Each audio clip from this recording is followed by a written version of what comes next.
So, Penguin's the villain this week, eh? What's the story? He falls victim to a couple of rich socialite pranksters. Hilarious. Seriously, what's the episode about?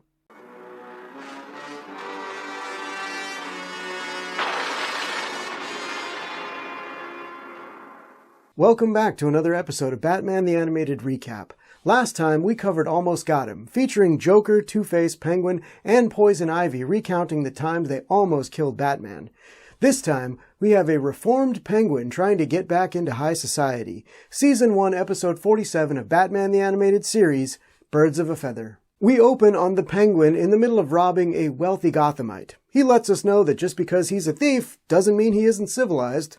Sorry about the intrusion, sir, but at least you've been ransacked by a man of impeccable taste. Batman arrives to ruin the party, pinning Penguin's pals to the wall. Penguin makes a break for it, showing his own vanishing skills.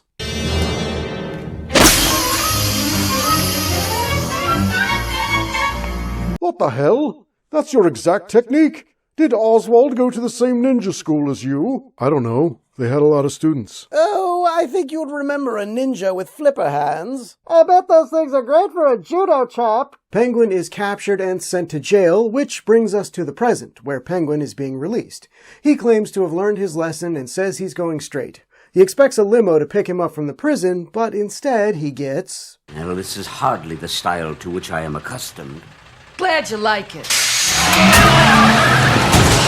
It's at this point we meet the actual villains of the episode.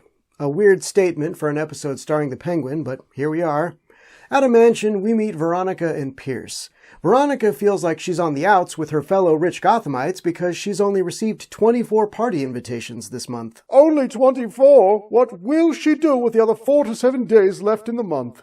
You know, I'd love to show her the meaning of fear. Well, I'm pretty sure she learns by the end of the episode. Yes, but my methods would have been more fun. For me. Pierce suggests that Veronica throw a big party and mentions how the Joker robbed a previous party they attended and how it was the talk of the town, but Veronica says... Yeah, it was amusing. But the Joker's yesterday's news. What? Old news? Let me tell you something. The only reason I'm not in this episode is because they couldn't show the torturous things I'd do to exact revenge on those two. Why, I'd...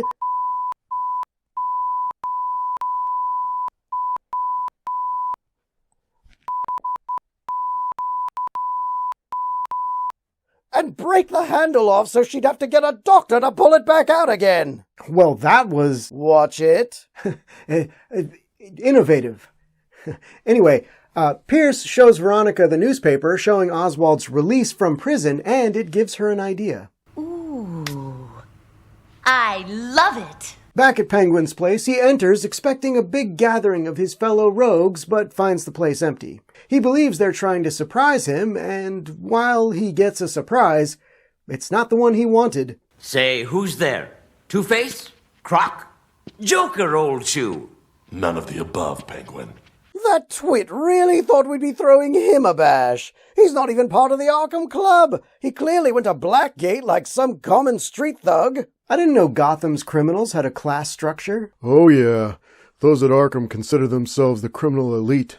But let's not lie to ourselves. They're insane. How dare you? You son of a bitch. I want to be mad, but he's not wrong. Batman tells Penguin he's going to be watching him like a hawk.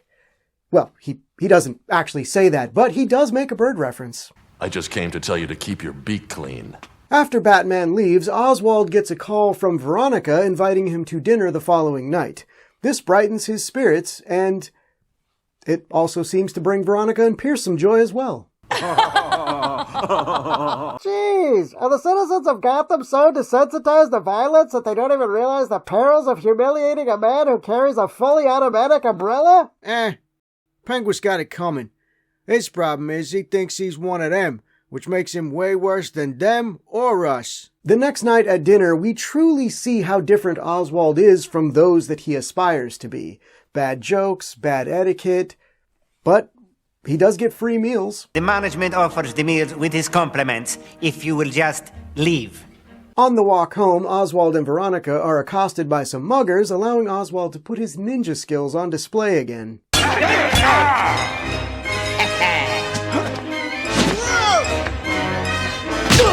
Everything is going well for Oswald until Batman intervenes, thinking that the Penguin is leading the thugs in attacking Veronica. How would you think that? If you had been watching him as intently as you claimed, you would have known that they were out to dinner together, you would have seen them walking home, and you would have seen him defending her against them. And before you respond by just punching me in the throat, I'll have you know that I have been practicing some self-defense techniques, and I'm ready for you. First off, I'm watching from rooftops. I don't have supervision. I can't see everything, and sometimes I have to make assumptions.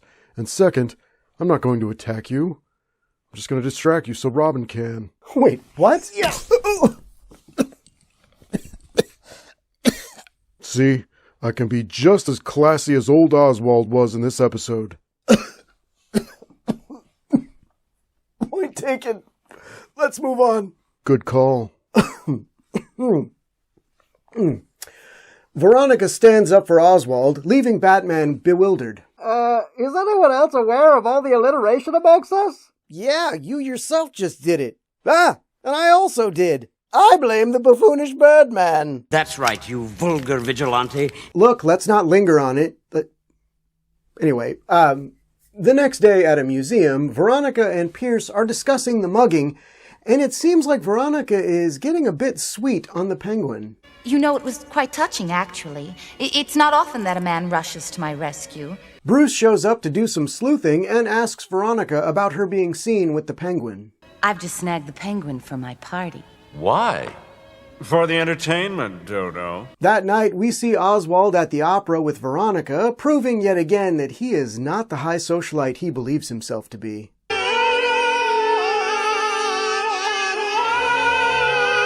Who sings along at the opera? It's not the Rocky Horror Picture Show. I'm starting to agree that Penguin deserves everything he gets here. Yes, if you're going to disrupt an opera, at least do it with some style. Me personally, I would have taken Veronica by the hair, thrown her over the balcony, and then...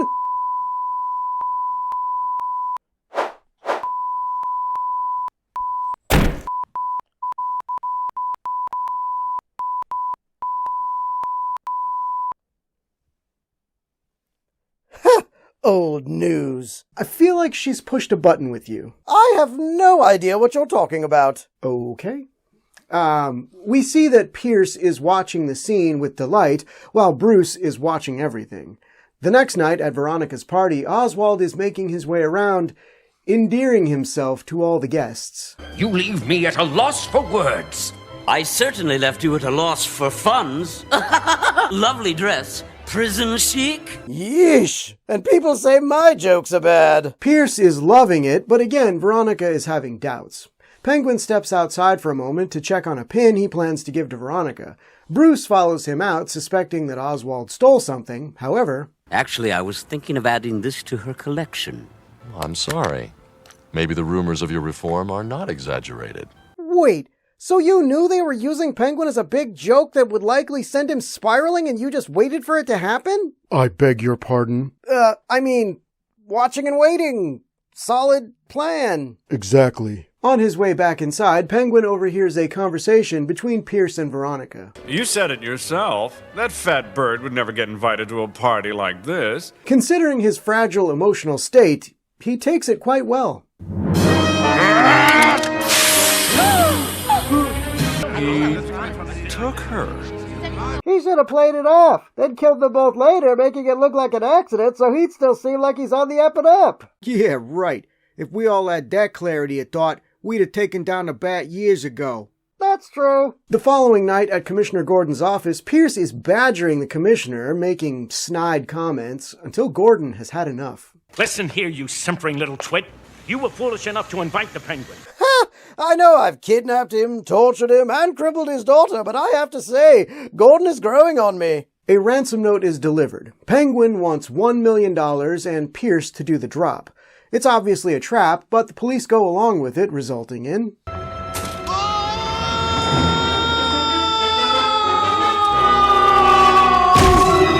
Why was that duck in motion? Why not have it anchored in place until it received its occupant? The timing on that would have been impossible to get right. Pierce would have ended up in the water. You think that's bad? Penguin has also managed to arrange an elaborate death trap at the Opera House with no money and in only one day.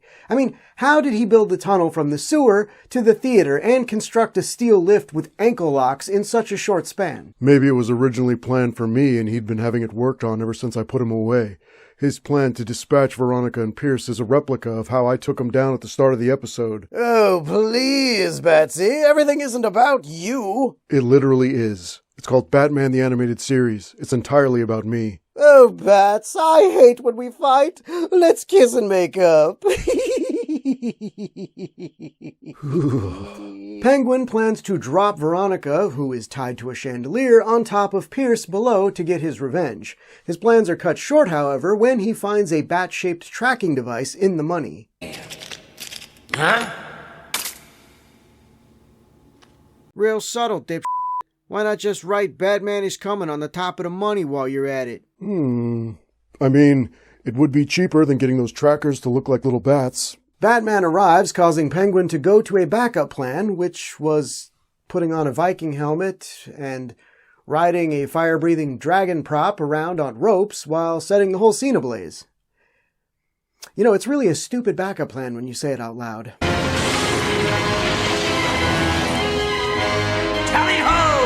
The rope holding the chandelier breaks, but Batman manages to stop it from hitting the ground by using himself as a counterweight and the science of friction, thus saving Pierce and Veronica. Batman then stops the Penguin by cutting the ropes on his dragon mount.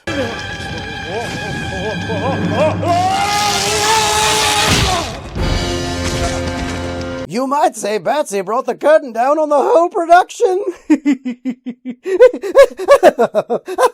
brought the curtain down. The episode ends with Oswald being taken into police custody, but before he's carted off, Veronica says, I really was growing fond of you. It's too bad this had to happen. I suppose it's true what they say. Society is to blame. High society. Nah, not just high society, all society. That's why I say we just light the match and watch it all burn. But then again, I'm a glasses half full kind of guy. This episode is just okay. I appreciate that they tried to give Penguin the sort of emotional story that we'd been given for Two-Face, Clayface, Mr. Freeze, and a few others, but it just doesn't land here. I mean, sure, you feel a little bad for Oswald, but he's also so oblivious to his own personality that he's rather unsympathetic for most of it. It does end on a pretty spectacular battle, but that alone doesn't save the episode for me. What did you think, Scarecrow? While I don't have the time or inclination to unpack all the emotional baggage Oswald carries around with him, I have to agree that this episode doesn't have enough meat on the bone.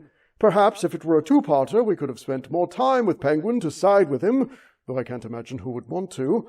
2.5 out of 5 times Oswald's monocle should have fallen off his face during the action sequences. Thank you to the following supporters on Patreon. Jay Booth, Sean Hart, Jimmy Purcell, Rick Maxwell, Tony Embers, Jessica Timm, EC, J.R. Green, Emilio Flores, and AJN.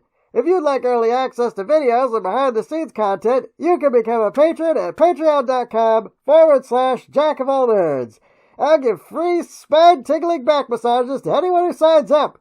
Trust me, you won't walk the same after I'm done with you. Join us next time when we'll be covering What is Reality?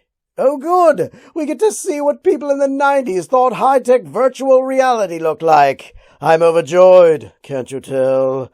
Till next time, boys and girls!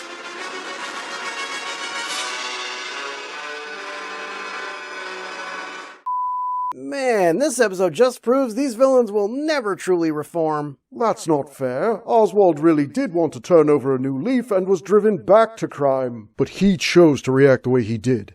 You think any of you would have reacted differently in his place? Nope, I would have definitely snapped some necks. Yeah, if that broad had crossed me, she'd have been wearing a cement kimono. Hey, do you want to hear what I would have done? No! Thanks for watching, everyone. If you enjoyed the video, don't be afraid to give it a like and a share. Don't forget to subscribe and click the bell icon to be notified when more of these videos go up. It's the most fun you can have with your pants on. I should know. I'm wearing pants right now. Or am I?